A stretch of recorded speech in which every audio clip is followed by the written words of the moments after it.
Crackbacks. We're getting right into it. It's just Yes, the sir. original is here. Ricky Leaky and your boy, Big Pedro. Big stuff going on. I know you've been chomping at the bit to get at the Lakers. So I'm gonna unleash you. I'm slide back for a second, let you talk for a moment, and I'll come in with my commentary on the Lakers. But go ahead. Go ahead. It's on you.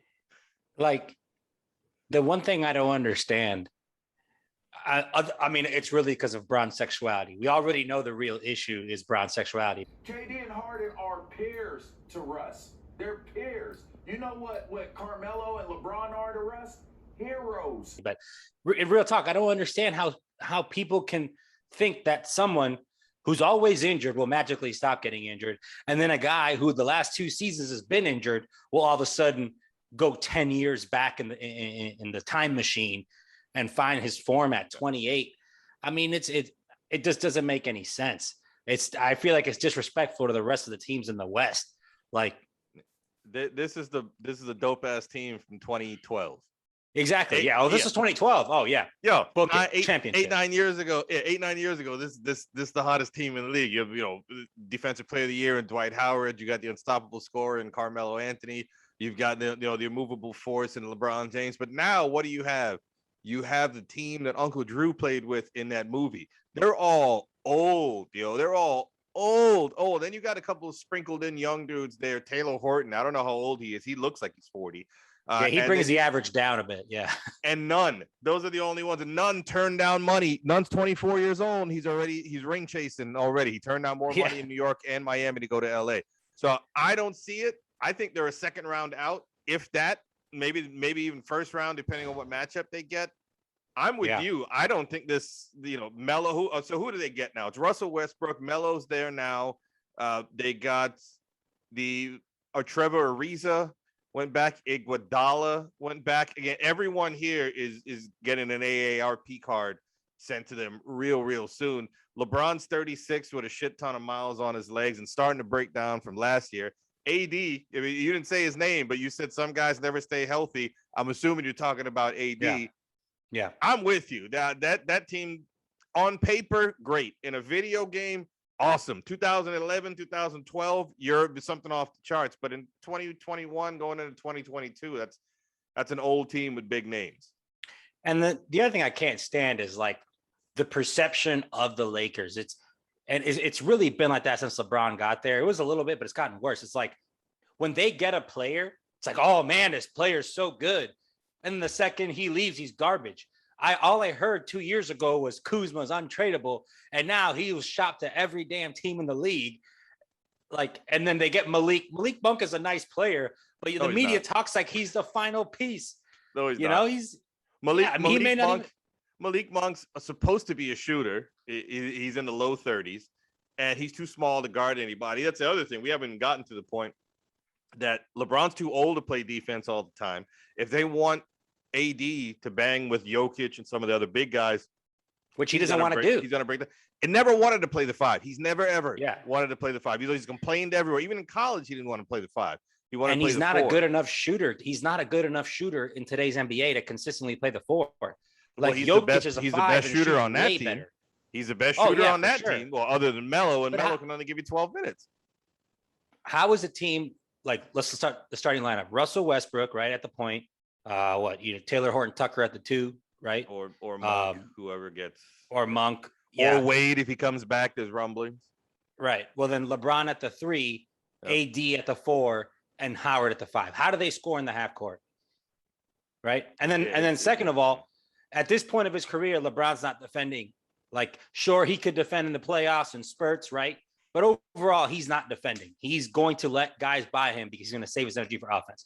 Russell Westbrook is one of the most energetic players I've ever seen on offense. That kind of effort that he puts on offense to get rebounds and score and drive to the paint, he does not do that on defense. So that's 2 guys right there that are defensive liabilities. And both with questionable shooting. Their shot selection is not always the best, is what I'm saying, between the 2 of them. There's a lot of pull-up threes and a lot of pull-up, 18-footers for Russell Westbrook that hit the back iron. And the same thing with LeBron. There's no shooting on that team. They're going to be really relying on Malik Monk and Trevor Ariza and Carmelo Anthony to knock down outside shots. And although Malik Monk's not old, he's not good. The other two, are well past their prime. If you're looking at a curve, a chart of their careers, they're on a way down. It feels like the Karl Malone, Gary Payton Lakers from the, what was that, 2002 or whatever. Where you just try to throw some big names together because they're supposed to win because they're big names together. No, they're not. They're a 4 or a 5 out west, and they're out in the first round like they were this year. Yeah, no, I just the basketball fit doesn't make sense. There's not enough shooting.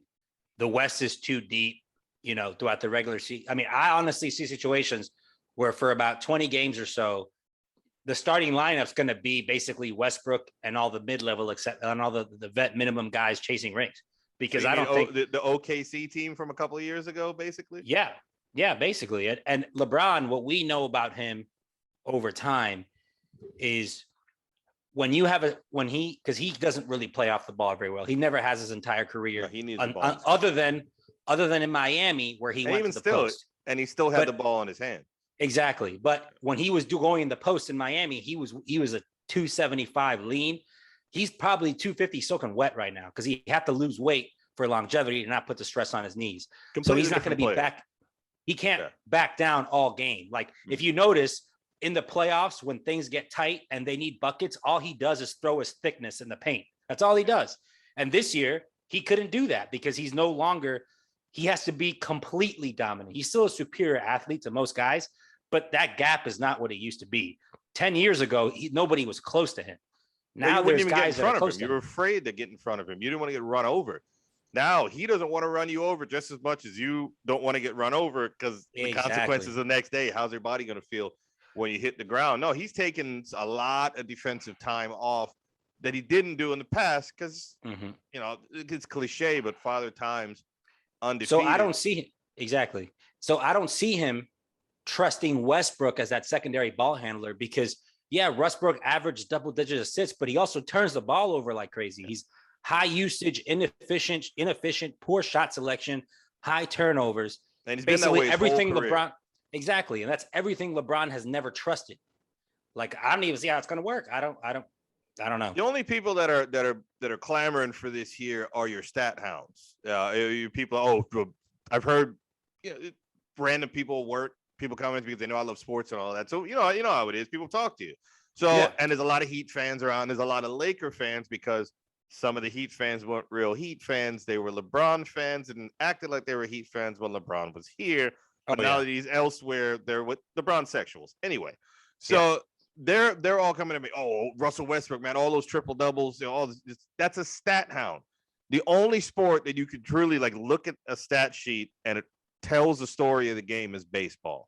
And even that, to a certain degree, there's nuances with pitching and all that. Yes, we can get into all of that. But of all the major sports, the closest one that if you just look at a stat sheet, all right, homie had a good game here. This had a good game here. So much things are going on in an NBA game that you can put up good stats and not be effective at all.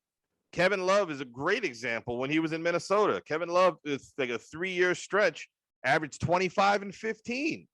That's phenomenal. Zach LaVine last year. Yeah, Zach LaVine averaged 28 a game, and he shot almost 40% from 3 last year. Like, if you look at Zach LaVine on paper, you're holy shit, this guy's one of the best doesn't two guys in the translate league. to wins. But it never has.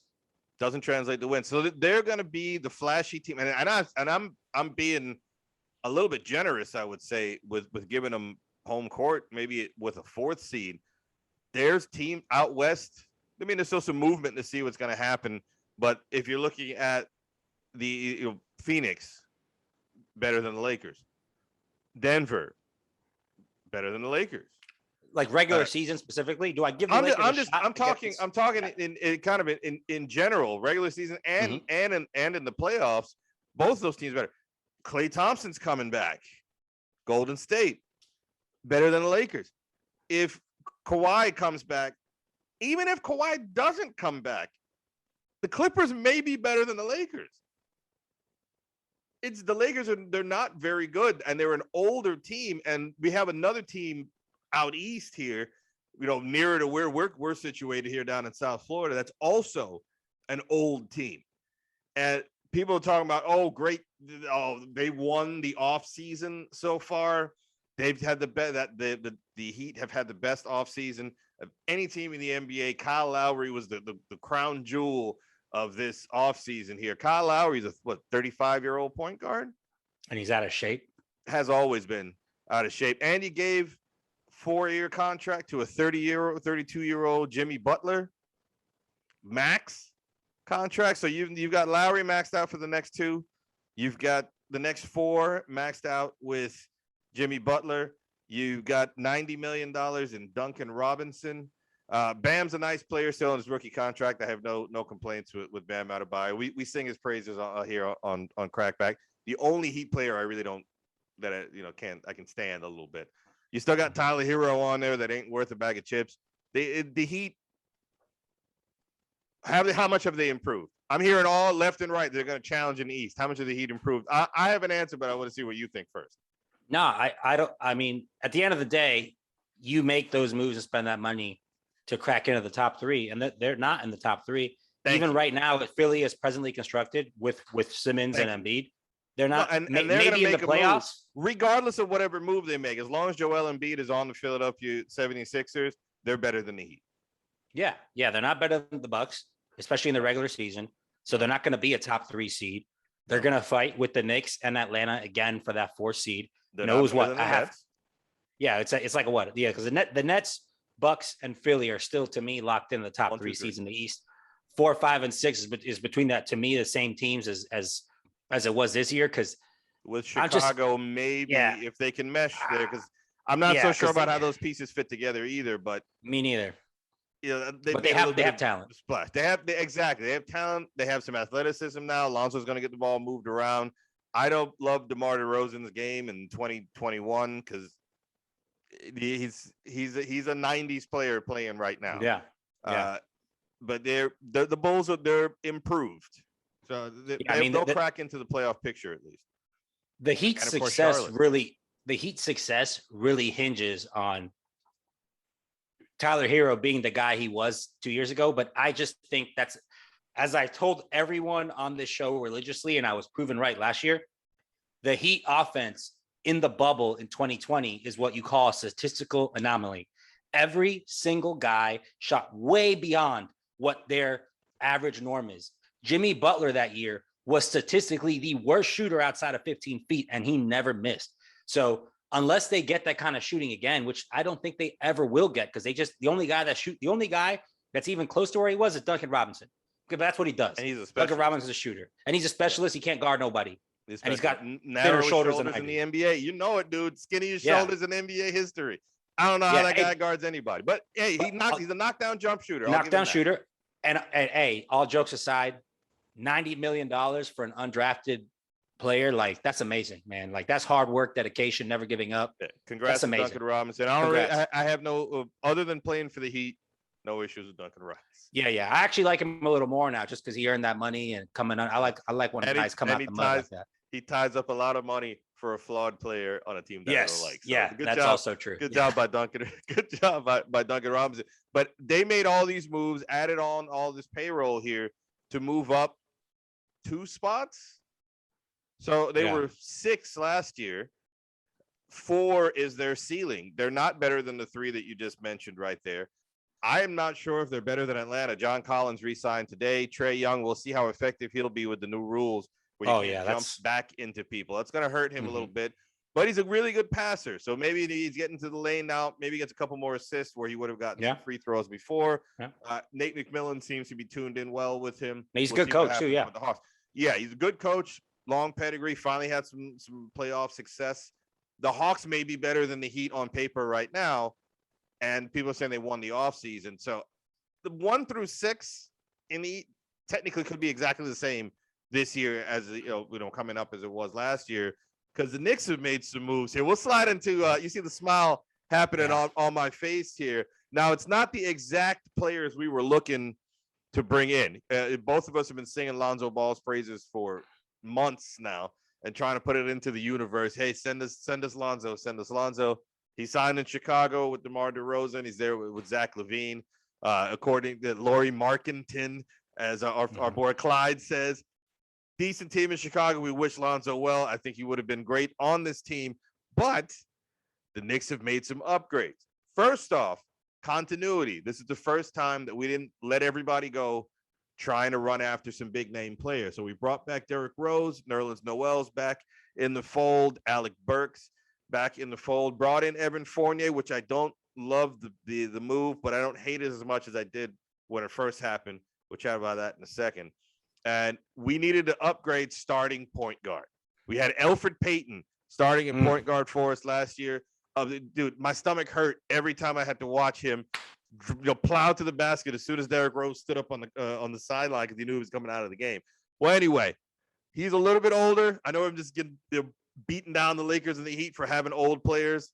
We've got 2 old point guards, but we don't need either one of them to carry the load by themselves. So I think a lesser load on some older legs spread between these 2 guys here. The Knicks are in good shape. Kemba Walker is about to sign with New York. He was released from his contract by OKC.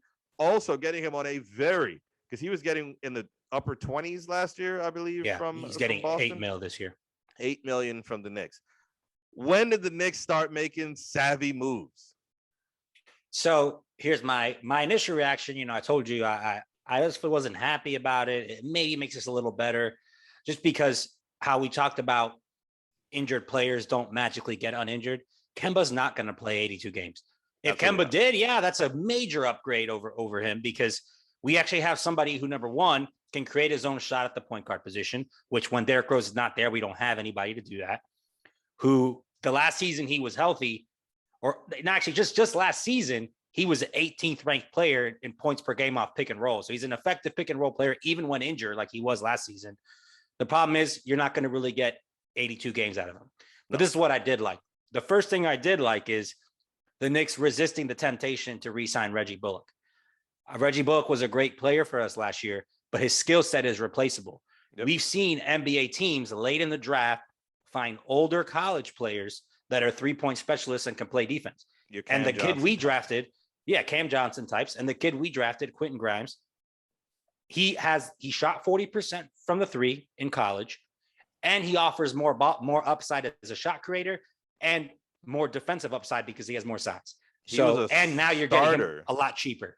He was a starter as a freshman at Kansas, and he transferred to Houston. That kind of hurt the stock a little bit, but you don't go to a top flight program like Kansas and start right off the bat. And they've been good recently. It's not like it's a down period for Kansas, like it's a down period for Florida State football or anything like that. Kansas has been consistently good, and he started as a freshman. So Grimes, he'll make the team. We'll see how much burn he gets, but he'll certainly make the team. Also, I'm not 100% sure we're not done yet. I mean, there's a lot of tradable assets that the Knicks are still holding on to. We've still got a ton of draft picks. You can't have all those rookies on your team. There's some move coming down the pike somewhere. We don't know exactly what it is, but as the team stands right now, player for player, they upgraded. It's not a leap. It's not a leap, but it's a step in the right direction, and it's some savvy moves. All those players, like I said, I don't hate the Fournier signing as much as I did 48 hours ago or 24, whenever the signing went through, because it's really a 3-year deal, not a 4th. 4th year is a player option. And it's a team option. Team option. I'm sorry. And the other 3 that we signed, meaning Derrick Rose, Alec Burks, and your boy Nerlens Noel, those are all 3-year deals, with the 3rd year being a team option as well. Yep. So in the 2nd year, very tradable, because in the final year of it, ultra tradable. So they're keeping all of the options open for a team to. I still have the little pipe dream of Dame coming to New York. I just don't want to spend too much on it, but we'll see exactly what happens with them. I'm just, as a Knicks fan, it's refreshing to see smart moves being made, that we didn't throw a lot of money at a secondary not even a superstar, a secondary all-star or star, or somebody that's coming off an injury like Stoudemire. I was hoping we wouldn't pull another Stoudemire and toss bread at somebody that really wasn't deserving of said bread. But the Knicks are heading in the absolute right direction here. Another team that we're not so sure what direction they're going to be heading in. We're going to be flipping leagues here. It's the Colts. The Colts thought they had a quarterback. Did Philly hose them? Wentz is hurt again. They reached out to Phillip Rivers. I know there's someone that you have in mind that you'd love to have them bring, it down and to at least compete for some minutes. There's panic down in Indianapolis, and was it Quentin Nelson, the guard, he got he's hurt hurt as too. well. Same injury, which is really weird. Same injury, same as Wentz. What's supposed to do in Indianapolis? I want to backtrack to one thing real quick that I don't understand about how this happens in the NFL in general. This injury that Carson Wentz suffered predates from a high school foot injury. How the hell do the Eagles, take him second overall, give him over $100 million, aren't aware of this injury? How the hell are the Colts, who gave up quite a bit of draft capital, didn't know about it? How are you not giving this guy a physical medical history check? It's a lot involved in that to get the quarterback in there. So I have no idea how that happens. And to that situation, here's what I was thinking. I was thinking of in two different ways, right? So from what I've read, they're going to do what I first liked, because I was a huge Jacob Eason fan. You guys can check out Crackbacks from the 2020 draft. I thought Jacob Eason was the third best quarterback in that draft. I liked Herbert and Burrow. Then I went Jacob Eason before Tua. That was just my opinion. You were called a hater for it. Yeah, but go ahead. Yeah, I was called a hater for it, but I may or may not be right. We're going to find out week one, because it seems to me that they are interested in giving Eason a shot. That's from what I've read. I don't know what's going to happen. That's the smart move to make. Bringing Phillip Rivers back, not smart. Rushing Wentz back, not smart. You got somebody there that's got some first round talent. He didn't go in the first round, but he was rumored to go there, initially. Give the kid a shot. But what I cannot stand is the people saying that you can't bring in Nick Foles. Let's take names out of this equation for a second, right? Let's just look at the situation. My quarterback is hurt.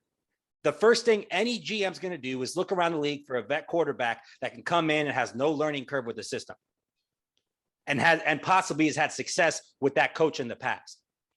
That's Nick Foles, man. Like, you got to tell Carson Wentz, hey, man. You got more faith in Foles. Collarbone was broken. It's just spot starting. It's just spot starting. No, I don't think that's going to be a spot start, man. They're talking about 5 to 12 weeks for that injury, and we both know it's going to be closer to the 12 than it is to the 5. He's not. That's an old injury and a guy who's always got something nicked or broken on him. You're looking in exactly. You're looking October. You're looking November before he's ready to actually come in and play again. But my point that's is more than a spot start. My point is Carson Wentz has absolutely not earned the right to be consulted and protected about his damn feelings. No. He has played off for the last 2 years. Mentally, he's shown he's not a leader. Who owes him anything to worry about his feelings? We're trying to win football games here, man. You start Eason, but you need insurance policy. You need a vet quarterback that knows the system. There is no better fit than Nick Foles. Yeah, Nick Foles didn't play well, but neither did Carson Wentz. It was a fair point. Now, it sounds like you want to bring him in as a backup mentor type deal, not to actually start. Yeah, because he can't start anymore. It's clear, but he could help Jacob Eason. Eason starts week 1. Foles can help Eason. He can help him learn the offense, show him how it is to be a quarterback in the NFL. Because, Carson Wentz isn't trying to be no damn mentor.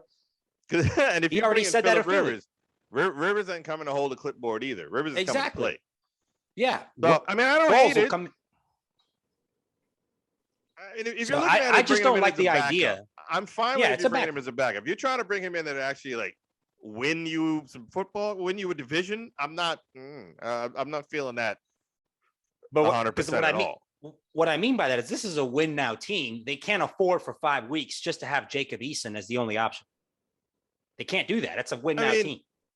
It is a win. It is a win now team, but they're in a division where Eason can take some lumps and they can still win. So that's fair.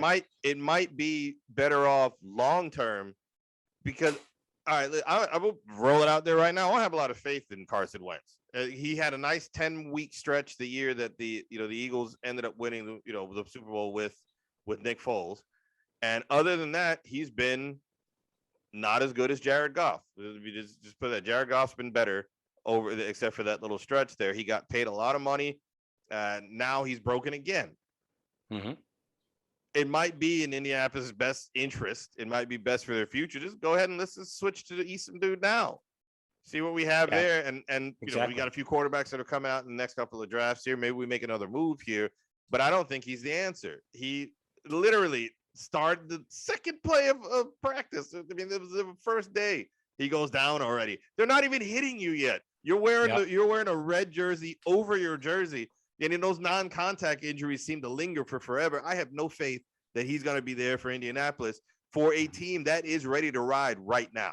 So they've got it. You had more faith in Eason than I did when they were coming through. But if that's their best bet moving forward, Phillip Rivers, unless you think Eason is complete trash. If you're Frank Reich and you're in your coaches meeting and you're like, listen, this kid, he's the Peterman. He's Nathan Peterman 2.0. That's a different story. Then you scrap it. You try to bring in your Band-Aid, your Foles. You may start Foles at that point. You beg Phillip to come back. You beg Andrew Luck and see if he has any little they do that every week to come back. Yeah, I know, right? Yeah, they do that every week. That's already happening. So Andrew Luck was like, "Oh, I'm staying home. I'm sorry. I don't want to play football anymore. It hurts too much." No, they're Andrew Luck. Other than not winning, if he had won a Super Bowl like in his second or third year and just dipped in year 6 or 7, all the bread, no CTE, and you got a ring in your pocket. He did everything perfect. Yeah. Like if Mahomes at the end of this 5-year, the 5-year contract he has right now, if he just dips at 29 with all that bread, Super Bowl ring in hand, couple of MVPs, some records, you can't say shit. Can't say shit to him. No. He'd be 30 years old, retired. His head doesn't hurt. His body doesn't hurt every day. He can get a job in sports media. He's a likable guy. I mean, he sounds like Kermit the Frog, but so you have to work on that voice a little bit. His one detraction is his brother. Whatever he does, he needs to keep his brother away from the screen. Oh my God, that kid is annoying. I can't stand that kid at all, dude.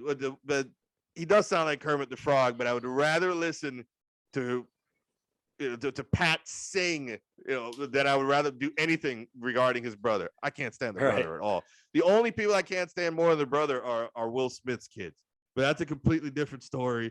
Let's not get into that. Completely different time. Same sport, different area. Teams are moving to the SEC from the Big 12. Texas and Oklahoma are the first defectors. Apparently, Florida State, they turned them down. They reached out about leaving the ACC and going to the SEC. And because of here's the weird part. Florida State's streaming numbers aren't as high as the SEC would like them to be. So that's what held them back.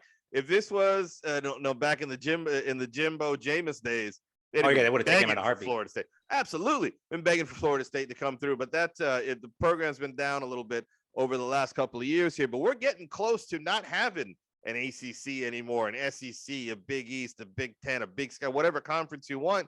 If all the major players for a championship are in one conference, why even have conferences? Yeah. No, I'm with that. It's basically getting down to that. Yeah. College football is going to look completely different in the next couple of years here because those, you sent me a story about the high school kid that's about to go somewhere. He's getting paid monny off his likeness. Quinn Ewer or something like that. The Ohio State. He going to Ohio State next. Yeah, he reclassified. Mm-hmm. So yeah, he's heading over to Ohio State. So everything's going to be different now because the money's going to be different. The schools are going to start getting money now from EA Sports because the video game's going to be coming back out. The players are going to be getting that as well. Now the players are going to be getting their name. You can actually buy a college jersey with the player's name on the back. You couldn't do that before. You can now, and the schools. So it's another revenue stream for the schools. And I think our days of conferences are going to be over. It's literally going to be just a 64, like the NBA, like the NCAA basketball tournament is, of course, scaled down in number, but they're talking about expanding it to the playoff to 8 or to 16 teams. That the conferences would have absolutely no bearing on anything other than the traditional bowl games, which nobody under the age of 50 cares about. Yeah, no, I mean, it's like what I don't know. I don't know if you know the answer to this. Are Texas and Oklahoma only wanting to go to the SEC for football or all sports? It's everything. It's everything. Wow. Okay. Yeah. Interesting. And now it makes sense for Oklahoma. Honestly, it makes sense for both teams because they're money wise, but Texas is going to get walloped. They haven't been good in a number of years, and they're getting an uptick in competition, a major uptick in competition. Now, the one thing Bomani Jones said, he goes, "There's no shame in losing to Alabama. There's shame in losing to TCU." So maybe that's one of the things that they're going to go in there and say, "Listen, we're taking our lumps because we're coming into this here." But I'm actually intrigued. I am too. I'm intrigued to see Oklahoma in that, because now it's like that, they score a lot of points. Is that a fluke? Can they score on SEC deep? Because in retrospect, the SEC doesn't see offenses like Oklahoma either. So it's going to be interesting. I'd love to see it. I wish it happened this year, because that kid Spencer Rattler is supposed to be the number 1 overall pick. Kid from Arkansas. Yeah, no, from Oklahoma. From Oklahoma. I'm seeing the red helmet in my head. And I'm I'm seeing all the Razorbacks there. It's like a lighter skin looking Mahomes, dude. Yeah, he's almost albino. I don't. Yeah. He's if he doesn't get a copper tone endorsement for some SPS 50, as soon as he gets in the league, somebody's slipping in the marketing department for your sunscreen people out there. But we're getting close up on time here. We got a little bit more to talk about. We got some Olympics here. We didn't have a chance to talk about Simone Biles and bowing out of the games here. And I wanted to see, we didn't even really chat about it that much offline. What were your thoughts on that? How did I've got, again, some more thoughts on it here, and but I'll listen to you first. How you felt about it. You think she let people down, let her country down, her team? What's up?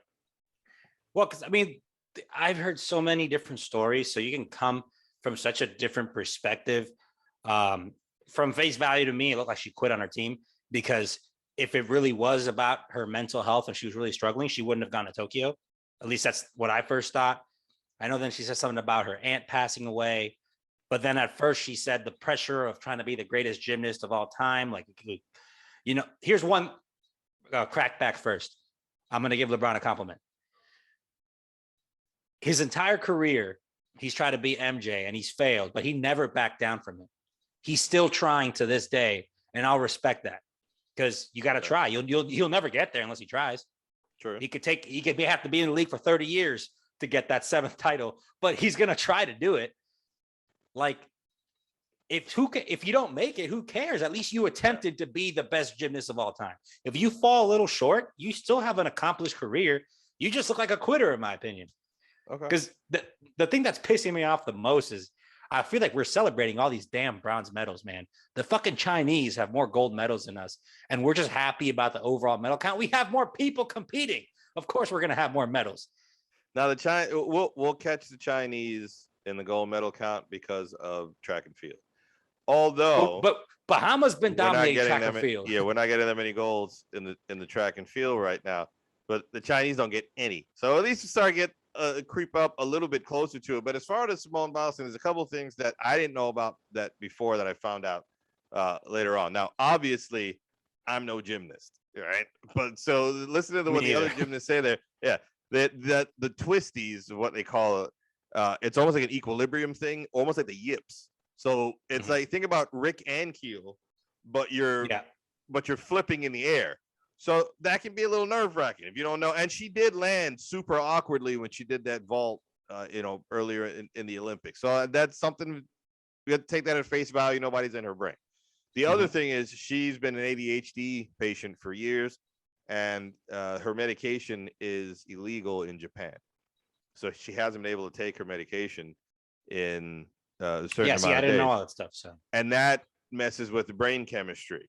So, is there any, my son has ADHD, and anyone that you see that has ADHD, you have to stay on the medication. You just can't stop cold turkey. And I don't know if they weaned her off before it, which would also cause some other issues.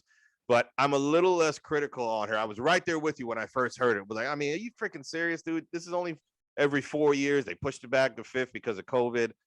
You're in a sport that no one cares about for 3 years and 10 months. And then for the Olympic trials here in the U.S.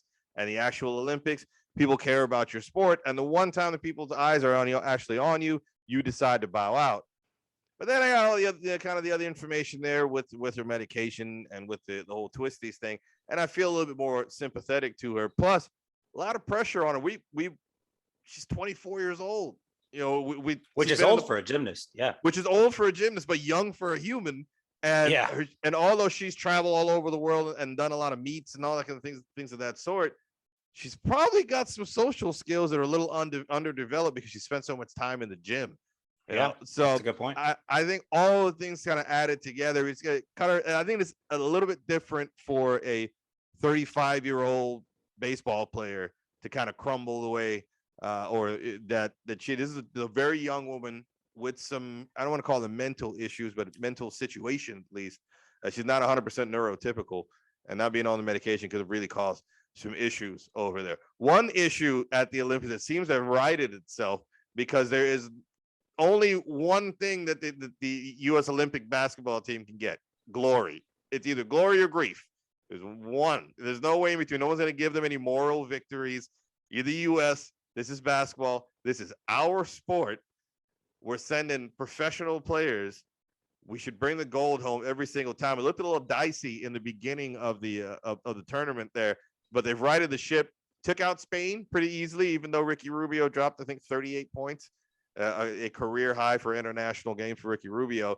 But the USA basketball, they'll win the gold, but they've got to change the entire structure. I understand this is a COVID Olympics, so a couple of guys bowed out because of that, but they've got to change it. The whole program doesn't work anymore. We can't just grab a pickup team of NBA players. The rest of the world's gotten too good, and the rest of the world, those guys stay together and practice. Those Argentinians know how to. Luis Scola has been on the national team in Argentina for 35 years. Those guys know how to play together. So there's got to be more of a commitment, or we've got to just take a G League select team and all they do is play international ball. We change the lane. But they train specifically for FIBA and international ball, and it'd be separate from our NBA guys. Because just grabbing this, the dream team was a one-time shot. We'll never get a team that good again. 96 was close, but not as good as 92.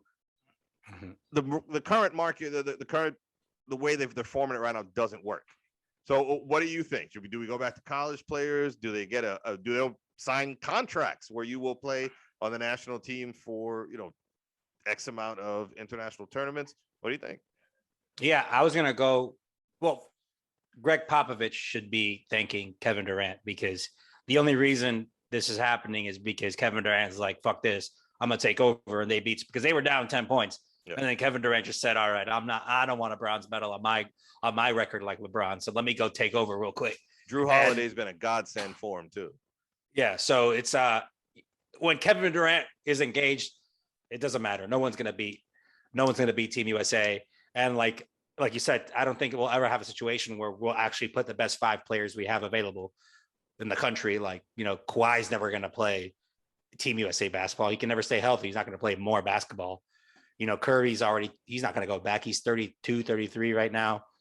It's the secondary thing for our guys. The NBA is the primary thing for them, and then the international stuff is something fun for them to do in the off season. Whereas those guys in other countries, it's a big deal for them.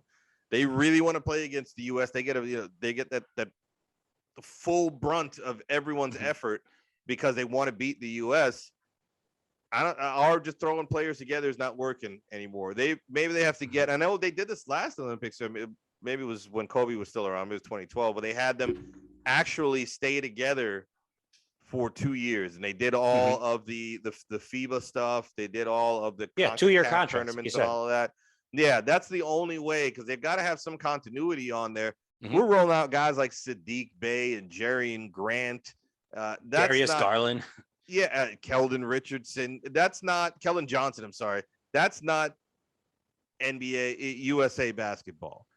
I mean, that our teams were supposed to have. I wouldn't even have when they had Iguodala on it 10 years ago or whichever. Our teams are supposed to be Michael Jordan, Magic Johnson, Larry Bird, Shaquille O'Neal. That's how our teams are supposed to be. We're supposed to absolutely dominate on the international stage. It's our game. Nobody's better at basketball than the United States of America. It should never be in question, and we should dominate people from the jump.